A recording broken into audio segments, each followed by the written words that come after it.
Atualizações sobre o terremoto na Turquia, também na Síria, chega a 15 mil o número de mortos por causa do terremoto. Só na Turquia são quase 3 mil vítimas. 13. Só na Turquia são quase 13 mil vítimas. Na Síria, mais de 2 mil. O total de feridos passa de 60 mil e milhares de pessoas seguem desaparecidas.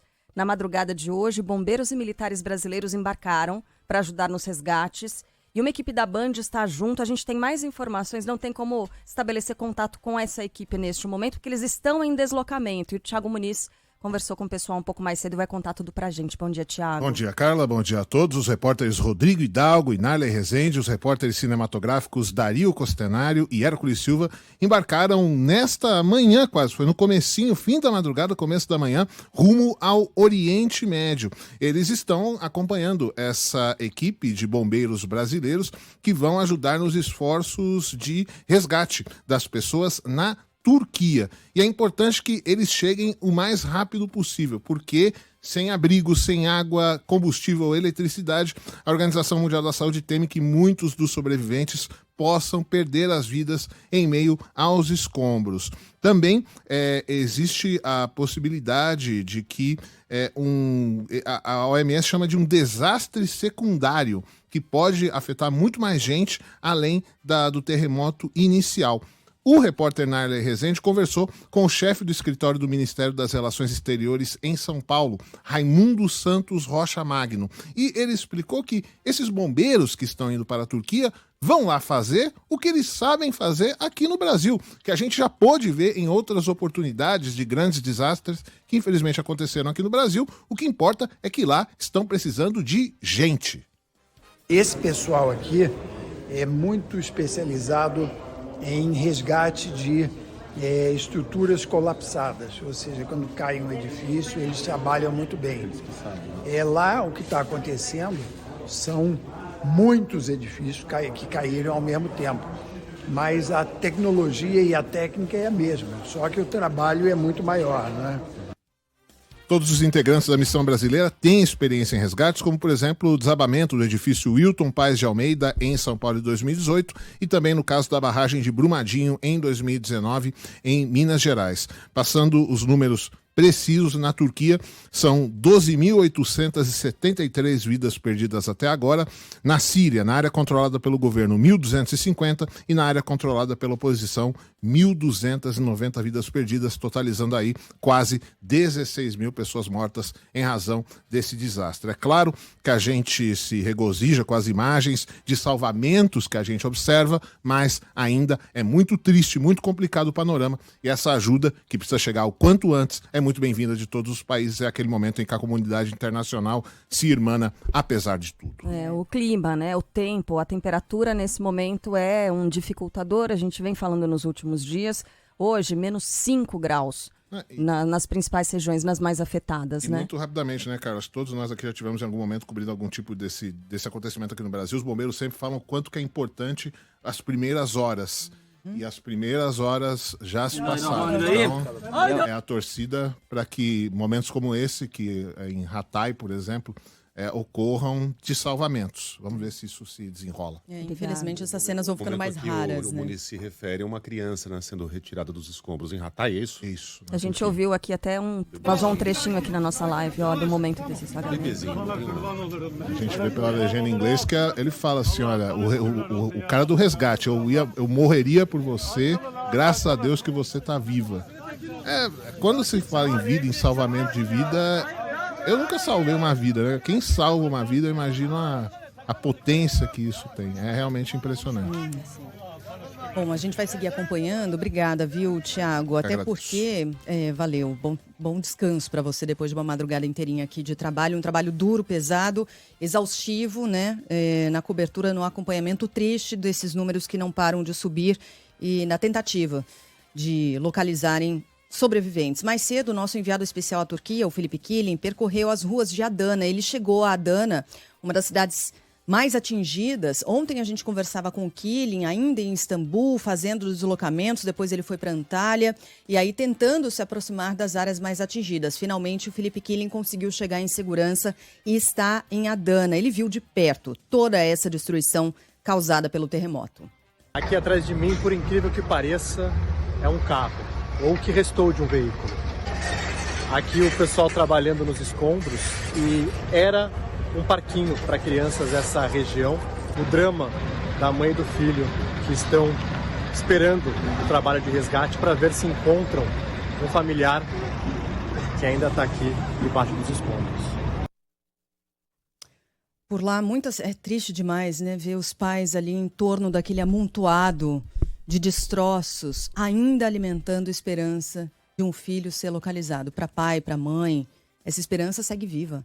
Não importa de quantas horas a gente esteja falando. Quando ele falou isso, aqui atrás de mim é um carro, tá todo cheio de poeira, né? Porque com o desmoronamento, o desabamento desses prédios, sobe aquela nuvem enorme, né? De pó, de poeira, de entulho.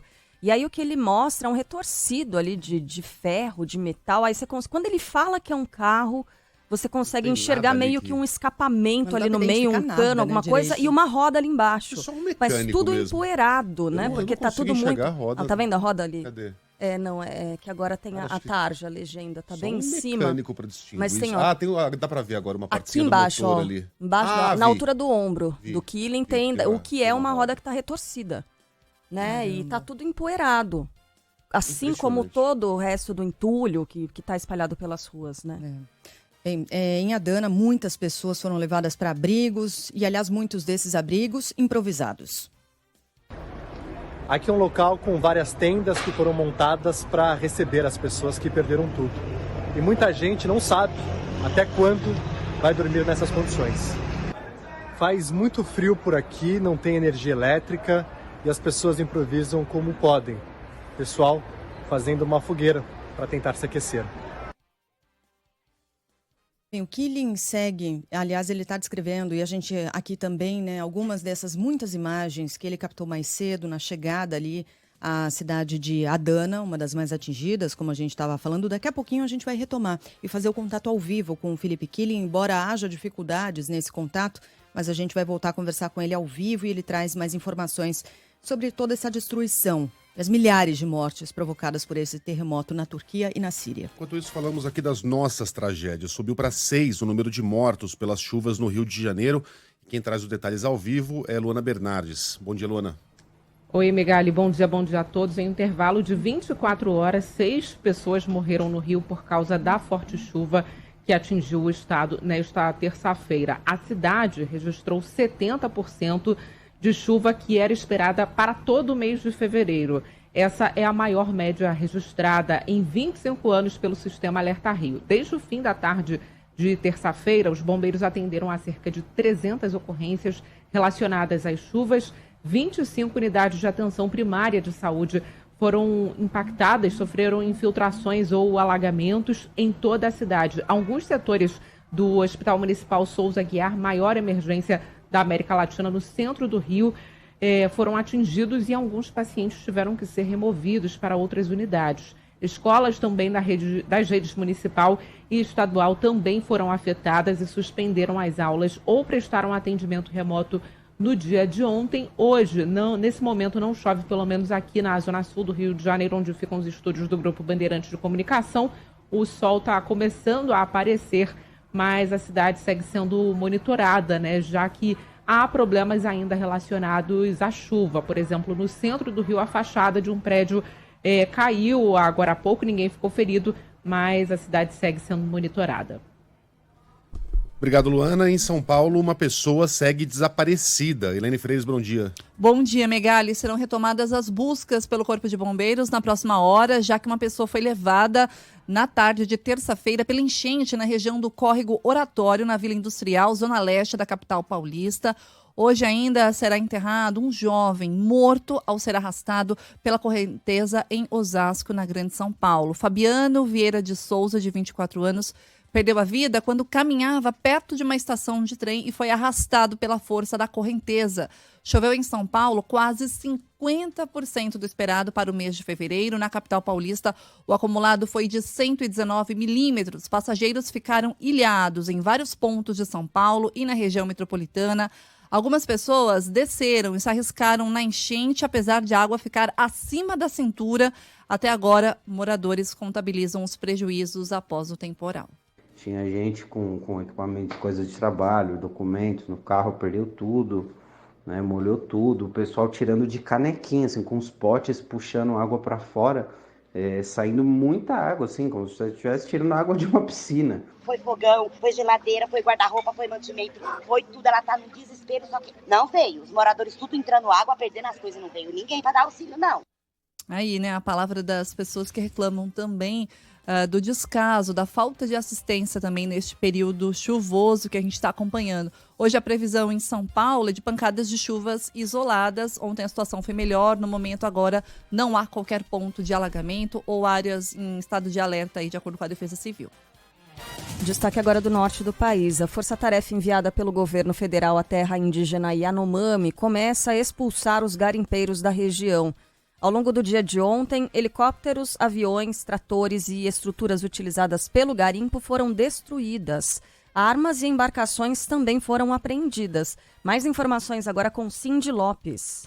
Um avião, um helicóptero e um trator usado no garimpo ilegal são destruídos pelas forças de segurança na terra indígena Yanomami. O balanço parcial aponta que durante as ações iniciadas na segunda-feira também foram apreendidos 3 barcos com cerca de 5 mil litros de combustível e 2 armas. O principal objetivo da operação é interromper o fluxo de suprimentos para o garimpo e o escoamento do minério extraído ilegalmente. Além disso, o ministro da Defesa, José Múcio Monteiro, diz que as ações se concentram na ajuda às vítimas. Segundo ele, a penalização será de responsabilidade da Justiça. Nós passamos o dia visitando as vítimas desse processo. A gente precisa ter cuidado para não criar mais vítimas, mas a Justiça vai julgar, a Polícia Federal vai fazer a sua parte. A operação na terra Yanomami é feita pela Força Nacional de Segurança, em conjunto com o IBAMA e a FUNAI.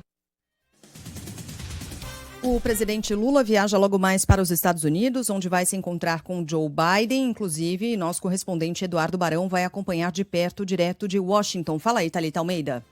O presidente Lula embarca nesta quinta-feira para os Estados Unidos. Amanhã ele deve se encontrar com o presidente norte-americano Joe Biden em Washington. A pauta dos dois países terá 3 temas centrais: democracia, direitos humanos e meio ambiente. Durante o encontro na Casa Branca, os presidentes vão discutir ainda como o Brasil e Estados Unidos podem continuar trabalhando juntos para promover a inclusão e os valores democráticos na região e no mundo. Nessa terça-feira, ao falar sobre os preparativos da viagem do presidente, o secretário das Américas do Itamaraty, embaixador Michel Arslanian Neto, lembrou que Lula conversou recentemente com Biden por telefone em 2 oportunidades. A primeira quando foi declarado vencedor das eleições e a segunda no dia 9 de janeiro, um dia após os ataques às sedes dos 3 poderes da República. Além disso, nesta semana, o presidente Lula também falou que deve ser discutida a regulação das mídias digitais.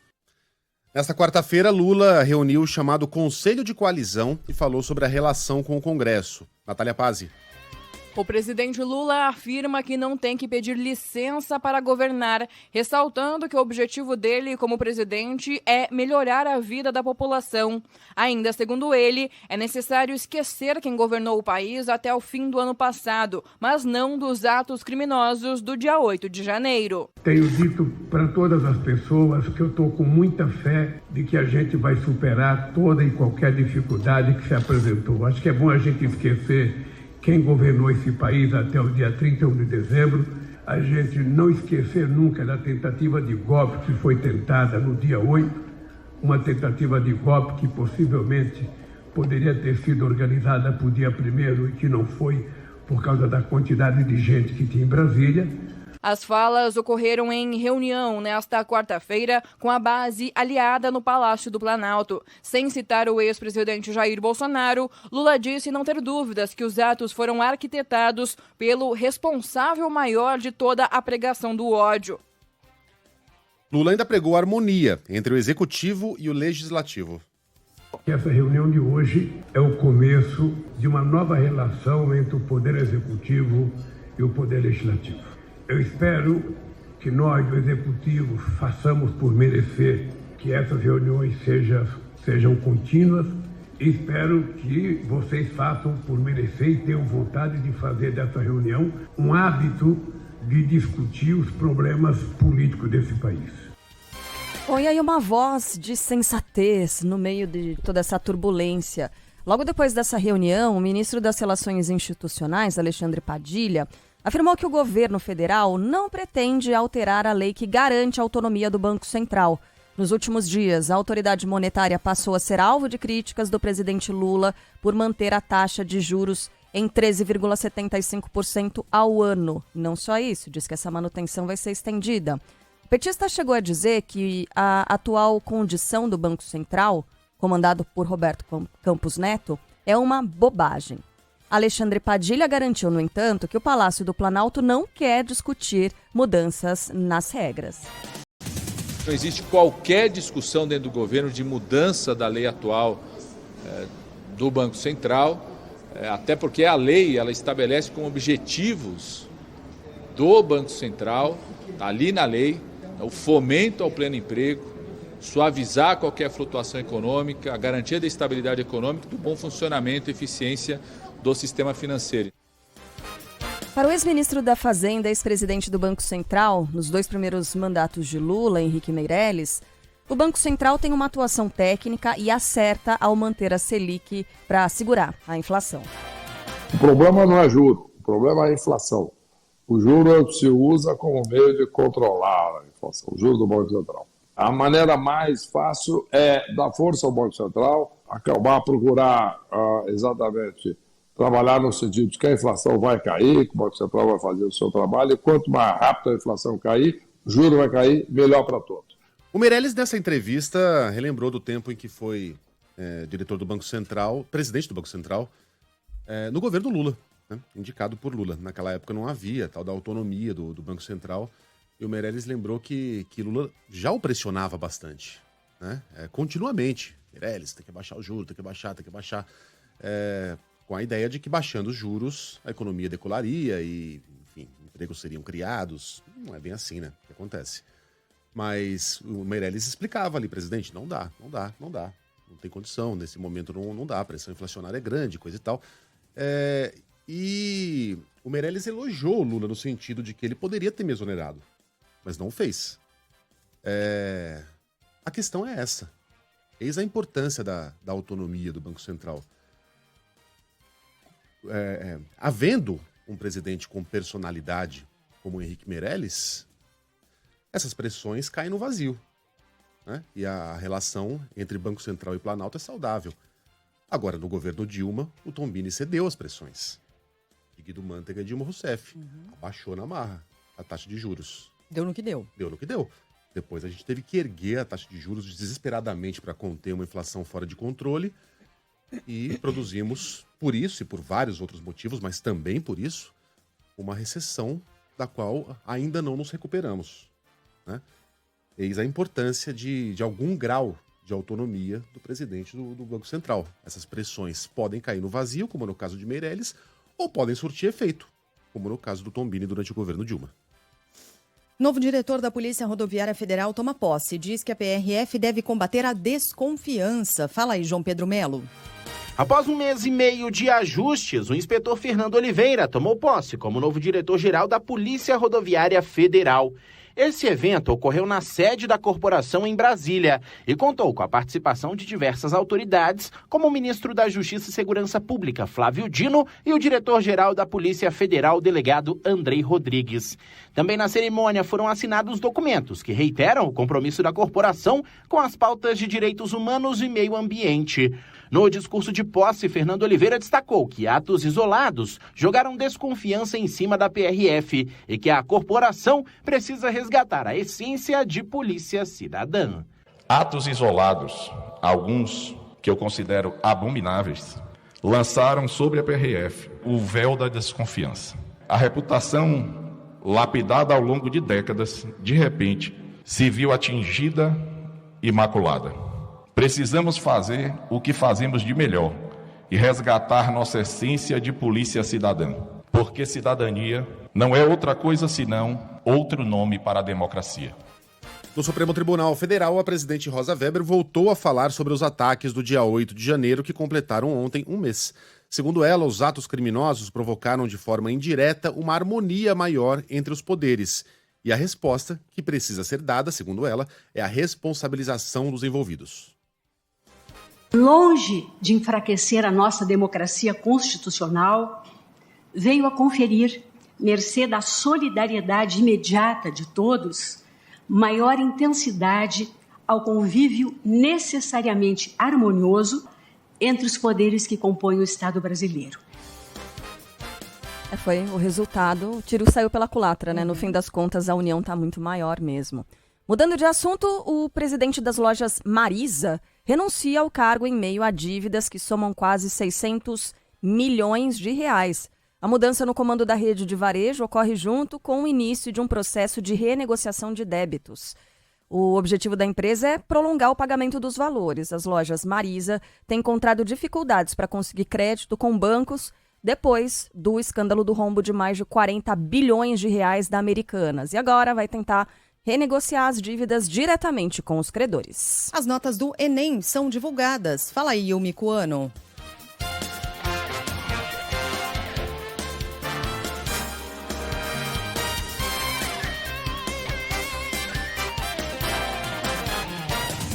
Já estão disponíveis os resultados do Enem 2022. A previsão inicial era que as notas só fossem disponibilizadas na próxima segunda-feira, mas o ministro da Educação, Camilo Santana, avisou sobre a antecipação para hoje durante a divulgação dos dados do Censo Escolar da Educação Básica. Para acessar o boletim de desempenho, os estudantes precisam entrar na página do participante pelo endereço enem.inep.gov.br/participante. A nota do Enem é usada na seleção de estudantes por universidades públicas e privadas no Brasil por meio de programas como SISU, ProUni e FIES. Após falhas, o Twitter anuncia que vai impor um limite de 1.500 publicações por mês para cada conta gratuita. 1.500 por mês? Cara, tem gente que faz isso. Dá o quê? Umas 50 por dia, Nossa, não dá não? Assim, Olha, tem gente que eu sigo pra passar raiva e eles fazem isso mesmo. 50 publicações. A mão coça pra responder cada uma delas. É, né? Mas aí é tipo um exercício de respirar fundo e autocontrole. Porque a pessoa exagera? Fake news, exagero. Spam. Não é spam, não. É gente que tem uma linha ideológica muito ferrenha, compra aquele negócio de certa forma e sai metralhando tweets ofensivos para todos os lados. Às vezes não tem nem a ver comigo, mas eu acho tão ofensivo para as outras pessoas que falo, cara, não é possível. O cara passa o dia tentando encaixar o planeta nas convicções ideológicas dele. Mano do Tem um jogo de futebol do Real Madrid, ele fala, bom, como é que eu posso relacionar isso? Camisa do Real Madrid que eu detesto, é vermelha? Camisa do Real Madrid? A camisa é vermelha, é amarela. Faz o L então aí, vai, Vini Júnior. Então, e aí a mão coça mesmo pra responder. O cara que escreve 50 tweets por dia, e todos escreve, os dias, é um chato de galocha, né? Ou deve estar ganhando dinheiro pra isso, né, gente? Exatamente. Porque tem gente que ganha dinheiro pra fazer justamente isso. Parar de seguir um cara desses. Bom, ontem usuários reclamaram nas redes depois do lançamento do chamado Twitter Blue. O serviço oferece diferenciais. Reduz anúncios, que aliás está tendo muito anúncio no Twitter mesmo, não era assim. Permite textos com até 4.000 caracteres e garante o selo de verificação. Custo de R$ 42,00 por mês. Nesta quarta-feira, alguns usuários receberam a seguinte mensagem: você ultrapassou o limite diário de envio de tweets. Você é um chato. É isso? De galocha. Será punido. Vá trabalhar. Exato. Estou lhe mostrando a porta da casa. Atualmente, as contas da plataforma permitem o envio diário de 500 mensagens diretas, além de 2.400 publicações no feed. Mas vem cá, não tinha caído essa história de cobrar pelo selinho azul? Não é pelo selinho azul. É por esse Twitter Premium. Não, tudo bem, mas aí é um pacote, R$ 42,00 mensais e inclui o selinho de verificação. O selinho vem junto. Pouco importa, né? Quem é você, se você é influente, você ganha esse selinho de verificação, seja lá quem você for. Pagando, você tem o selinho. Eu também não entendo. Você pode colocar o desenho de um anime ali na foto, criar um nome X, qualquer um, pagar R$ 42,00, tem um selo. E aí tuita o quanto você quiser. Isso eu não sabia. Você pode ser uma conta... Deve poder, né, gente? Pode. Apócrifa? Se você... Anônima? Um nome qualquer? Nome qualquer. Aparentemente sim. Uma arroba qualquer. E aí? Pagou, ganhou o pacote. Pagou, levou. Gente, tinha caído isso. E a gente chegou a comentar isso aqui, porque o selinho de verificação acaba sendo uma forma de você dar credibilidade para aquela informação de algum modo. Tanto que governos utilizam essas contas para informativos oficiais. Tem governos que fazem mais isso do que entrevista, muito mais, entrevista coletiva, atualizações, por exemplo, no nosso. Do Bolsonaro, do Donald Trump. Do Joe Biden. Os comunicados oficiais eram todos feitos por meio dessa conta. Enfim. Agora, R$42, a não ser que você seja uma autoridade ou ganhe dinheiro com ele, pelo amor de Deus, cara. Isso custa muito mais caro do que um serviço de streaming, um Netflix da vida. Em que você consome conteúdo criado por outras pessoas. Nesse caso aqui, você tá criando conteúdo, né? Você tá pagando para criar um negócio. Engrenagem, sei lá. O pessoal tá dizendo aqui que também limitou a quantidade de pessoas que você pode seguir. É mesmo? O pessoal aqui no YouTube, tem bastante gente falando, e no nosso WhatsApp também. Limitaram também a quantidade de perfis que você pode seguir. Quanto será? Aí o João Pedro, o Janúncio falou, limitaram também a quantidade de perfis. E o João Pedro falou, tem limite de quanto você pode seguir. Minha conta tá limitada em 170 pessoas que eu posso seguir. Será? Só? Na minha, Não. eu continuo seguindo. Eu sigo 380 pessoas. Continuo seguindo as mesmas 380. Eu não sou tão ativo quanto você, vamos ver. Eu só uso pra olhar, pra ver, pra espiar. Sou stalker. Eita, eu sigo 1048. Então, cuidado. Dia desse eu descobri que o Barack Obama me seguia. Ui. Caramba, Barack Obama, pô, que legal. Eu fui ver, ele segue todo mundo. Ele segue de volta, né? Segue que eu sigo de volta. Isso. SDV. Agora, estão mandando aqui na nossa lauda adotar uma mudança aqui, ó. Que sensacional, o jeito que ela faz comigo é fora do normal. Eu tô na zona de perigo. Léo Santana, Zona de Perigo. Pediram pra eu tocar essa música. Tem dancinha e tudo. Tem. Aí pediram pra eu tocar essa aqui também, ó. Deixa eu colocar isso. Eu quero ver tu esquecer depois do chá que eu te dei. Ai, papai, macete. Essa é a Anitta. Essa eu conheço. E eu conheço também uma outra da Ivete Sangalo. Cara, a Ivete tá fazendo um sucesso enorme. Quem vai falar do Carnaval de Salvador, vai falar sobre mais de 150 atrações sem corda na chamada Pipoca e vai falar também sobre os hits deste verão, deste Carnaval, é a Paloma Moraes, que tá com as dancinhas ali engatilhadas já pra mostrar pra gente. Bom dia, Paloma. Bom dia, Carla, Sheila, Megali. Pior que tô, viu? Tô ensaiando por aqui, todo mundo já tá com a dancinha ensaiada. Essa Zona de Perigo, inclusive, é uma dança que todo mundo aqui em Salvador, inclusive no Brasil inteiro, né, já aprendeu. Uma dança facinha, assim, de aprender, é fácil, todo mundo tá sabendo por aqui. É uma das coreografias.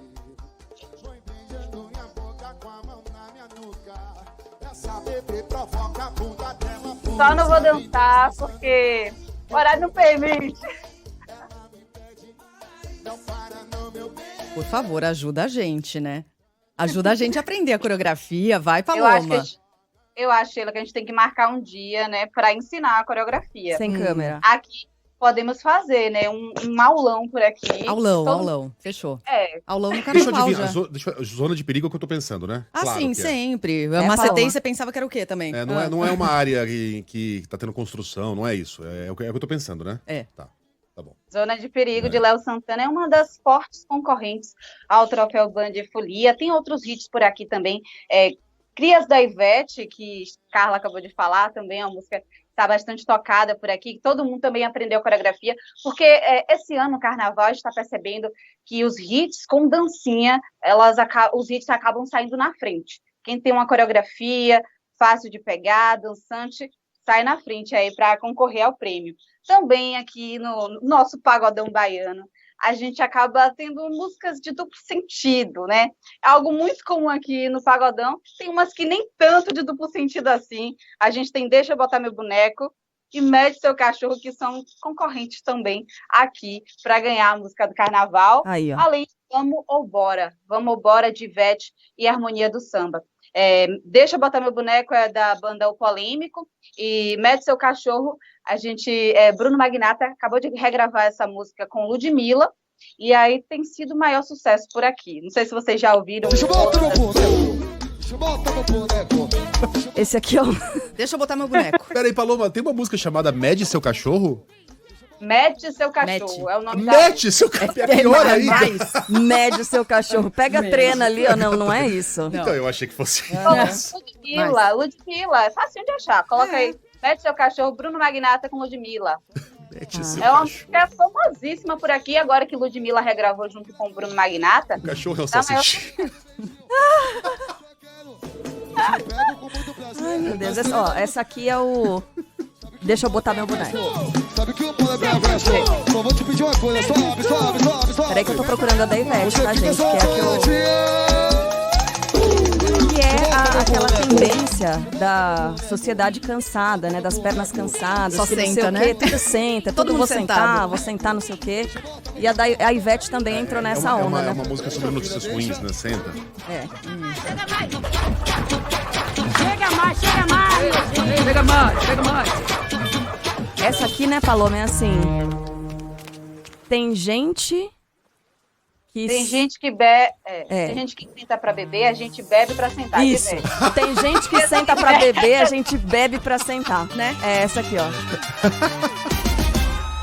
Solteira não, alegre, se tem birita, a gente bebe. Tô com as amigas. Gente, vocês vão ouvir isso aqui o carnaval inteiro. Já tá... Aí já tá tocando, né, Paloma?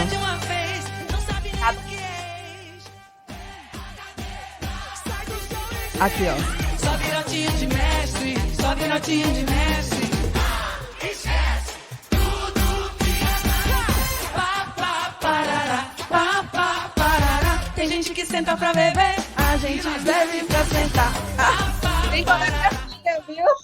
Essa tem coreografia boa. É, Paulo. Aí, ó. Carnaval, tem que aprender. Eu ia falar que antigamente as músicas eram mais sutis, mas não eram, não. Tinha Não. garrafa. Aham. Elas Boquinha eram da mais garrafa. diretas, né? Então. Não, é a mesma coisa. Mas agora é a sociedade Esse ano- das pernas cansadas. Paloma, fala. Esse ano o Pagodão tá dominando. Todas as canções que estão concorrendo estão mais ou menos nesse ritmo. Inclusive, Ivete não é acostumada a fazer música de duplo sentido, não. Normalmente fala de alegria, de amor. Não é algo muito comum.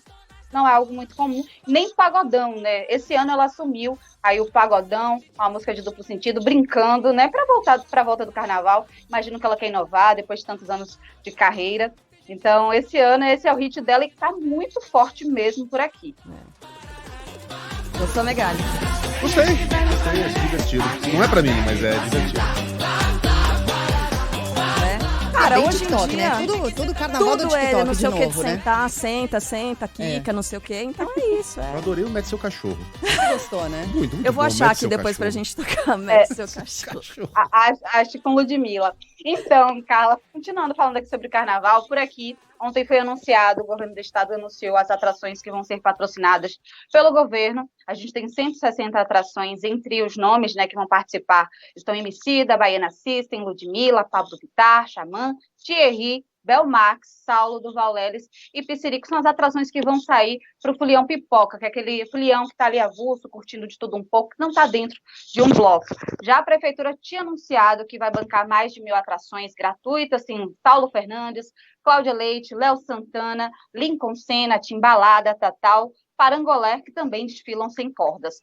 Já para os foliões que vão para blocos fechados, a gente tem um Camaleão, que tem uma tradição muito forte aqui, que inclusive os abadás já estão esgotados, tem Coruja, tem vários blocos por aqui, tem uma galera que se prepara bem antes, reforma, né, os abadás, que são as camisas que dão acesso para esses blocos. A gente vai escutar uma galera que está bem animada aí já para esse carnaval. As pessoas gostam de recortar o abadá bem cavado, ou só abrir ele no meio para aparecer o biquíni brilhante e o colar em cima. Buscam muito as tiaras personalizadas, da cor do abadá, ou com a cor da roupa que vai combinar com o abadá. Tela de strass, que vem com bastante brilho, para você poder fazer uma sobreposição por cima do abadá. Aí vem a ombreira de penas, a franja de lantejoula, que ela tem bastante brilho e faz um som muito lindo quando você está se movimentando, que hoje está em muita tendência, porque o pessoal está transformando as camisas dos abadás em saias, para poder botar um croppedzinho de strass, de paetê, de lantejoula, para poder realmente ter bastante brilho. E claro, por aqui já começa a festa. No fim de semana, a gente tem festa de pré-carnaval. Tem o Furdunço, tem o Fuzuê, são várias atrações gratuitas, modelo de carnaval antigo, né? Os trios saem, todo mundo curtindo, não tem bloco, não tem regra. Você vai, curte, aproveita, bota a sua fantasia, tem essa tradição. Então, neste sábado e domingo, já tem Furdunço e Fuzuê na Barra. E na terça-feira que vem, Léo Santana também comanda aí o Pipoco, que é tradicional aqui, um arrastão sem corda na terça-feira. Quinta-feira que vem já começa o carnaval. Na realidade, já começou por aqui, né? Só festa. Até lá, a gente só para agora, só na quarta de cinza. Boa. Paloma, então, depois, fora do ar, a gente conversa sobre essas coreografias aí. A gente tá muito interessado em aprender tudo e já deu pra perceber que você tem um know-how. Beijo, querida. Bom trabalho. Inclusive, essa de deixa eu botar meu boneco é bem facinha, viu, Carla? Facinha de aprender. Ah, tá bom. Tô com medo disso. Megali tá doido pra aprender. Não, Megali tá atrás do Matt, seu cachorro. Ele gostou dessa. Tá vendo se tem vírgula, se não tem. Essa é mais fácil ainda. Essa é mais fácil ainda, a coreografia. Fez uma boa pergunta. Tem uma vírgula depois da primeira palavra? É um imperativo? Vamos pesquisar. Não há. A gente Não. vai atrás. Tá. Obrigada. Depois de 9 meses você vê o resultado. Beijo, Paloma. Até mais. Tchau, tchau. Mais tarde a gente vai falar da Rihanna, porque, olha, Mamacita muito provavelmente estará no Brasil em setembro. Já, agora, era dele, o nosso cabeção de diamante.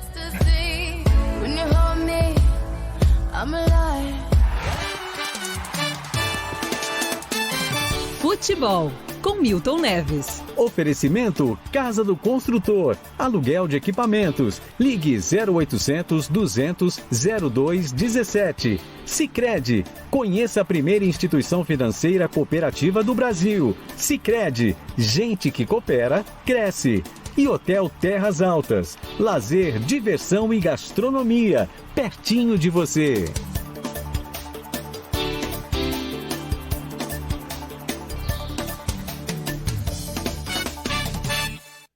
Fala, Milton, bom dia.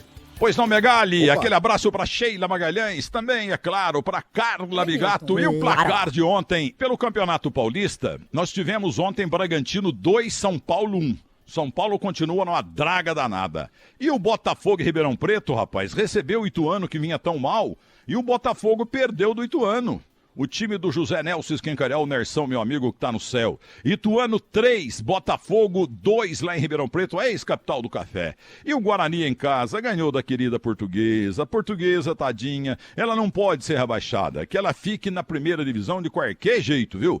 Guarani 2, Portuguesa 1. E o Santos, aleluia, ganhamos do São Bento Sorocaba. O Santos fez 3 gols para valer 1. Mas 2 impedimentos milimétricos, aquilo que eu sempre falo. A FIFA tem que dar um chorinho de 1 palmo pro atacante. 1 palmo, entendeu? 1 palmo de chorinho. Porque, gente, o cara muitas vezes, um narigudo, por exemplo, ele tá com o nariz assim, um milímetro impedido. Aí é impedimento. É injustiça, pô, é injustiça. A FIFA tinha que dar um chorinho pro atacante para salvá-lo do impedimento quando a coisa for milimétrica, tá bom? E no mais, quer ver? Bom, e tivemos também o Campeonato Gaúcho. O Internacional só empatou com o Caxias 2-2, hein? Péssimo resultado para o Inter em casa, o time do Felipe Vieira, do Grupo Bandeirantes de Rádio e Televisão. E tivemos no Campeonato Mineiro, o meu Atlético Mineiro ganhando o Democrata de 7 Lagoas por 3-0. Grande abraço para vocês e grande quinta-feira e até amanhã.